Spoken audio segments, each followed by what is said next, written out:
usually, during when it's not rainy season, nuns and monks will usually go out and then they will beg for food. I don't know if you guys have ever seen this, but whatever food people give is what they eat. During the rainy season, they stay in the temple and then they rely on people to make offerings or make, bring them food, basically any offerings that they can make in terms of medications or money or food to get them through that rainy season, that monsoon season. So that's what we did. This is the clinic this is a picture of our clinic at the very first location we went to. So this place is a school. We mainly set up our mobile clinics in either temples or schools, because the schools were out for summer break. And you can see that people line up very, very early in the morning. We are there at, the clinic begins at 7 a.m. and people are there already in line by like 5:30, 5 o'clock in the morning. And a lot of these people, they don't drive there, just FYI. In Vietnam, everyone uses the moped, and then a lot of people just walk. So, walk or bike. In particular, I met a young girl who was my age. She was 22, and she had a young daughter. And she had a young daughter who, her daughter was, I think, like 6 years old. So she's 22, and her daughter's 6, which means that she had a kid when she was 15. So during that time, well, I noticed this girl because she was very pretty. But this girl was bringing in her daughter for dental treatment. So the kid had a bunch of cavities, and so we had to extract those teeth, we had to pull those teeth out. And then the very next day, I saw her again, and I was like, "Why are you here?" She said, "Today's for me."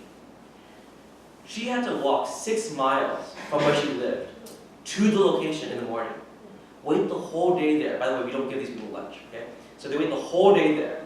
It's their turn. And then she walks back 6 miles. So she carries the kid on her back in the morning because the kid's still sleeping. And she did that 2 days in a row. And in total, between the 2 days, she read 24 miles. She walked 24 miles to get dental treatment. So, this is Austin and Gomanan, Bak's mom. Between the 4 different departments, we had dental. Dental was focused mainly on either extracting teeth or cleaning teeth. You couldn't do fillings, you couldn't do root canals. We only had the material to do either you pull teeth or you just clean it, right? So that was dental. Then you have vision or optometry. For optometry, that was a lot of work. Anna knows this, and Anna was on her MVP for optometry. Because optometry had most of the people go there.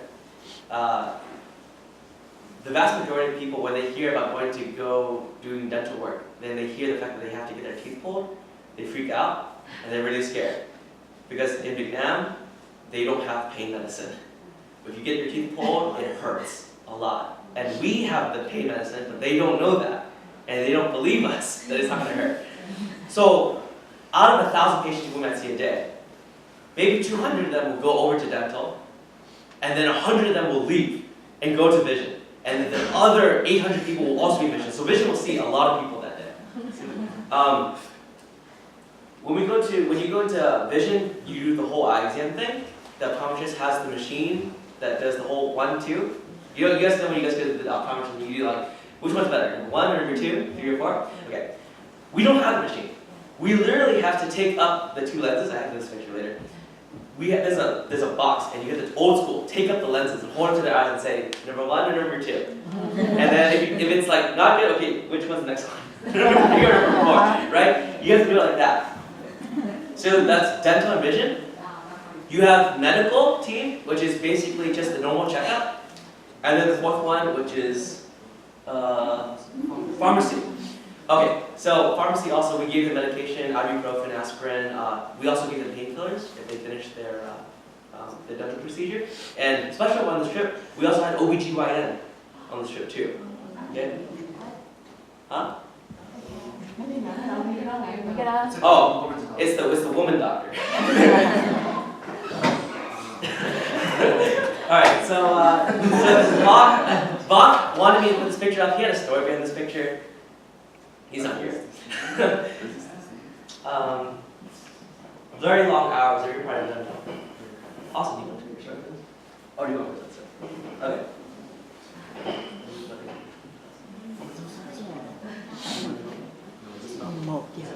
Alright, so this is the way that the dental clinic looks when you guys set up. This is us, just like in the bus, sorting out the medications. This is me. You can tell I lost weight after I came back from Vietnam. The wait time is very, very long for the people who are there.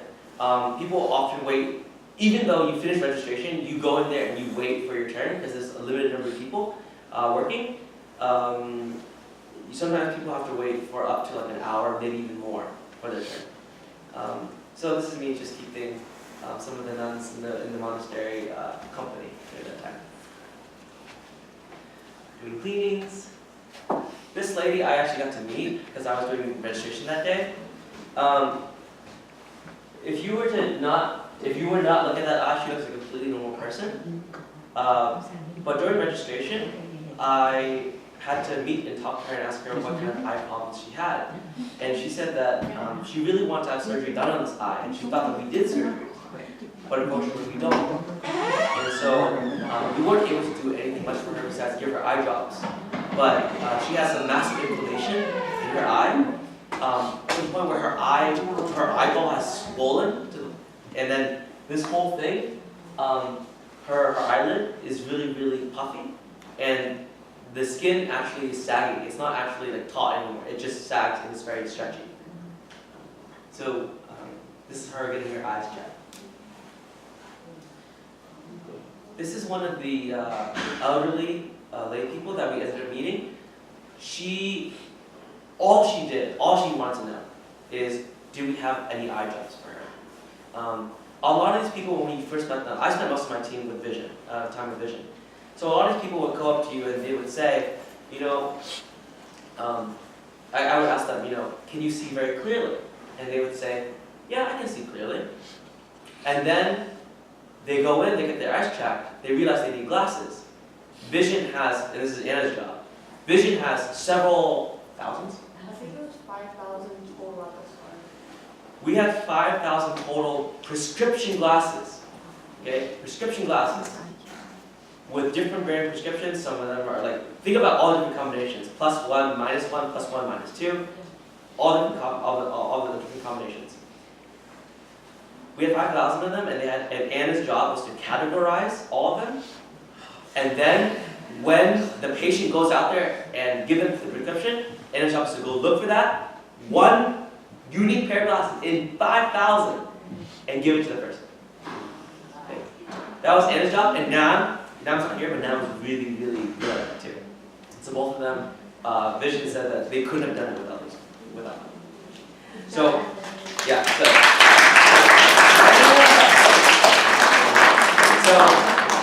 So we have, so there were a lot of people who couldn't see. They didn't realize they could see. They thought that they could see clearly, and then you give them a pair of glasses for the first time, and all of a sudden they realize that it's like opening up a whole new world for them. A lot of people, you guys know the chart, right? The E at the top, and you have to read the letters and say, can you see this? Can you see this line, 2020, and whatever? Okay. I asked some of the people that we met, and mostly the elderly people, can you see this line? Okay? I said the word, can you see this line? Or what I said is, can you read this line? Can you read this line? And then a lot of them said that they cannot read the top one, but they can read the bottom one. Okay? Does that make sense to you? It doesn't make sense to you. Do you know why? It's because they don't know how to read. They don't know the letter E, but they know the letter O, and they know the letter D, they know the letter P. So they can read some of them, but they cannot read all of them. And so for the first 30 people I did, I was so confused, because I was like, can you read this? Is it clear? And they would say, it's not really clear. And then some people would say, I can't read it. And then they wouldn't elaborate whether or not it's because they can't read it because it's not clear, or because they don't know how to read. And so from that point on, we made it a procedure that we had to ask, do you know how to read? We had to ask that very first. Like, do you know how to read? And then if they didn't know how to read, we'd ask them, okay, we know you can't read this, but is it clear or not? So a lot of people that we met do not know basic letters. So you invite them in, tell them to sit down, revision, but this is so funny. So yes, hello, and then you say, can you read or see line 1? They said, yeah. They said, yeah, I can see all the way down line 10. I said, can you read me the letters then? 1, 2, 3, 4, 5, 6, 7. I said, can you read the letters? They, oh, yeah, I can read it. Then I go down to line 11. Kind of blurry. I go back to line 1. I can see it. Kind of blurry too. I said, so then I have to go up and I go, I guess. I said, raw? I don't know. I got so tired at the end of it. Oh, I don't know, raw. So, but they still understand, so I just go, here.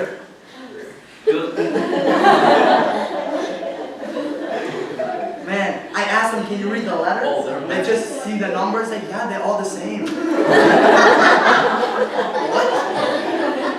I met a really funny lady too. Same exact procedure as Matthew, we were working at the same time. I met a really funny lady. Whenever you do that exam, you have to cover one eye, right? You cover one eye and you say, okay, so your left eye good, your right eye good, okay. I asked someone to cover their right eye, and I was like, okay, can you see with your left eye? And they're like, yeah, that's perfectly fine. And then they cover, and I told them, okay, switch hands, and then do the other eye. And they said, I can't see with this eye, so there's no point in doing it. And I was like, okay, but we want to see, like, to what extent can you not see, right? Okay. Then she says something like, get back to macro, right? And I was like, I don't know what that means. Okay? And then she literally did this. She doesn't have an eye. Literally, her eyeball got scooped out at one point. So she literally doesn't have an eyeball. So I said, when she said, I can't see with this eye, I was like, we can't fix that. it's like, what do we do? It's like, can you see the E at the top? No, I can't see it. Why? I don't have an eye. Okay, but she was really happy about it. Okay, like it wasn't sad. She was actually just kind of having fun with me. Okay, so while people were waiting, we had doctors teach people how to do stretches, calisthenics, and physical therapy. That was fun. We also had, most of the people that were there were elderly. We also saw a lot of people who were really young. Kids who were like 4 or 5 years old also came, got their teeth checked, got their eyes checked too. A lot of people came, they didn't have the tickets. So we had a certain amount of tickets that people had, and a lot of people came, they didn't have tickets. We did our very, very best to meet everyone.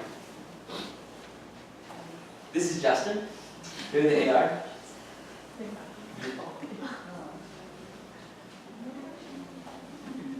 This is you actually. I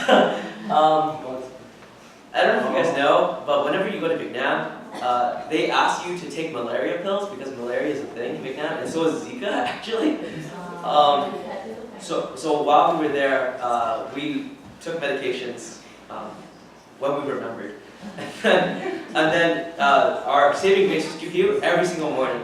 You guys have bug spray, you guys have sunscreen, and he would spray us down so that we would have all the bug spray that we needed for that day and like literally like several days after, because that sounds strong. Alright, those of you guys who are kind of grossed out, you may not want to see this one. Okay. So, spoiler. Okay, this lady. Okay. This lady I also got to see.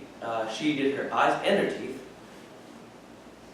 This lady has a hole right where her nose is. So there's a hole, and this you can see inside her mouth. So she has a normal mouth, and then a hole in her nose where you can see her tongue through the nose hole, right? And so when you talk to this person, it's very, very hard to understand what they're saying because when you speak, you use your nasal cavity to get words out and enunciate. It's very hard to understand what she's saying. Despite that, she got her eyes checked, she got her teeth checked, and she was a very, very happy person that she smiled a lot when I was there talking to her. But I just wanted to let you guys know and see kind of what people have to go through. Right. This is a picture of the guys. They're fabulous. This is a picture of us on the bus, every single morning we would do the seasonal gap, the one that we've been doing during meditation. We would cultivate that to send flowers to people we would meet that day as well as each other. For each other. This is us giving milk. This is the case of glasses I said earlier, we have to literally take them out and then show. One day our bus broke down. We had to push the bus. Austin, Bach, and Matthew. And then this is me giving a cold animal to one of the girls. Down his thing. Bach, this is Bach. Basically, Bach was having a lot of fun with the kids. Even during the time when people were waiting in line, he was having fun. This is the last picture. This is yours, right? Yeah. So I have a thing, I think but I have a thing with like pulling teeth, right? So, yeah. Okay, so Matthew's sister, she was taking a break. No, she was extracting, she was helping to extract teeth. And this lady had to probably take her whole bottom row out. So like what, 16? 16? Thank you. 8, I think. She had 16 teeth taken out. So I wanted to assist on that. And so I was in the middle of helping cleaning, so I was just putting the suction thing. It was a little bit boring. So I was like, maybe I'm tired. And then because so she helped me, and I got up and walked away, took a little drink, and then I ran to her spot, took her spot, and then I got to do the 16-inch. Alright. Okay, so that's just a recap of all the stuff that we did during the trip. Thank you, Becky, for waiting. It's your turn. Should we let's do it for like a 5-minute break? No, Becky, this thing will not take long. Then we'll move on. Becky, needs to go. Okay. Everyone sit up, please.